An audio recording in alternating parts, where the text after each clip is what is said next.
Thank you, Rabbi Levine. It's thrilling to be back.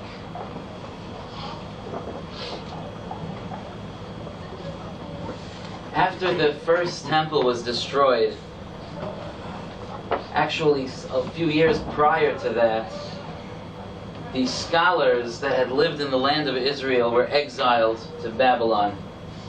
And most of the Torah scholarship that existed from a little bit before the destruction of the first temple, for the duration of the exile between the two temples, was out of the land of Israel, was out of Eretz Yisrael. And because of that, there was no leadership in Eretz Yisrael, or limited leadership. And without leadership, there's a lack of education. And without education, there's a lack of knowledge. And without knowledge, the entire spine of Judaism starts to crumble. At some point, Ezra the scribe, the great leader Ezra, gathered together a large contingent of scholars along with many others, and they started the process of returning to the land of Israel in a return that would eventually culminate in the rebuilding of the Holy Temple. And when he arrived in the land of Israel, he found tremendous ignorance. The basics of Judaism were completely forgotten. And the Psukim in the book of Nehemiah describe how Ezra showed up and he took out a Sefer Torah on the first day of the 7th month. The first day of the 7th month is Rosh Hashana. And he started to read the words of the Torah.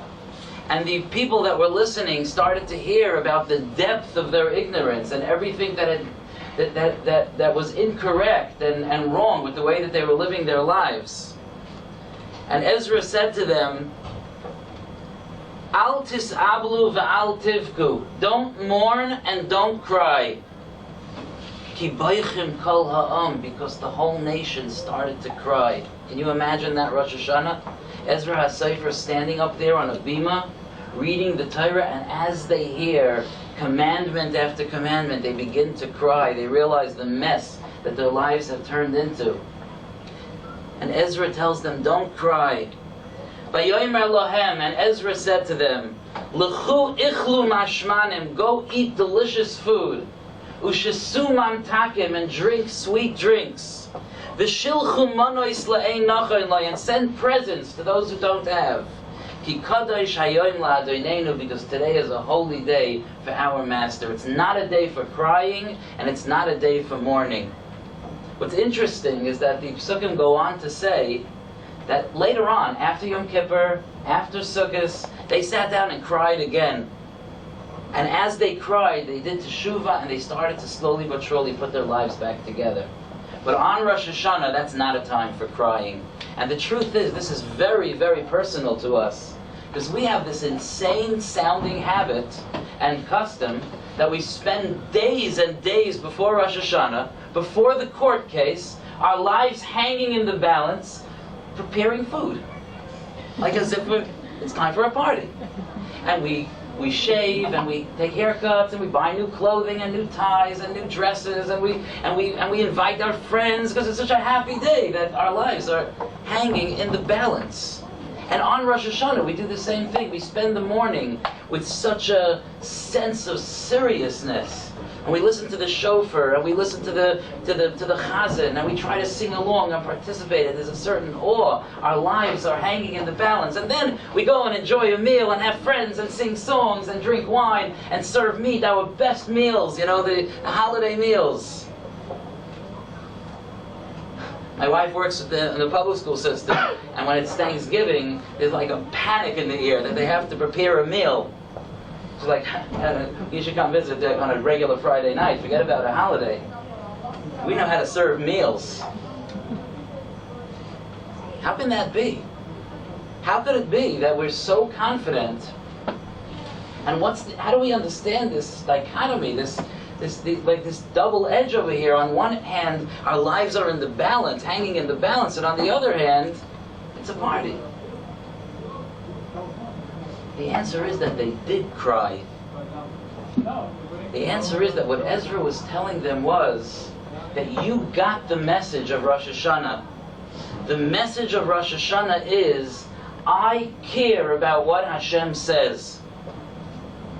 Hashem's plans for me are important to me.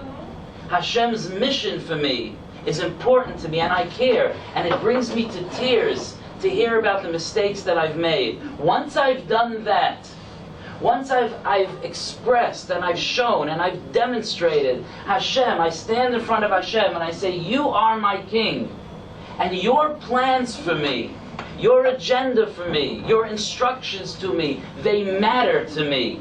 And I'm crying, they matter to me. Then Ezra says, okay, you can stop right there. We'll cry after Sukkot. But in terms of in terms of the mission of the day, go enjoy a holiday meal. You know why? Because you accomplished the main purpose of Rosh Hashanah. You stood in front of Hashem and you declared, I care. And that's our job on Rosh Hashanah. It's a simple and focused, clear job. We go to Shul on Rosh Hashanah and we tell Hashem, I care. I'm not looking away. I'm not distracting myself from the fact that I'm in this world to serve you. I recognize that I am your servant. And as the days go on, after Rosh Hashanah, Aseret Yemei Tshuva, Yom Kippur, and so on, I will search for ways to be a better servant. But for today, I'm going to enjoy my meat and wine and celebrate the fact that I am a servant of Hashem. Thank you.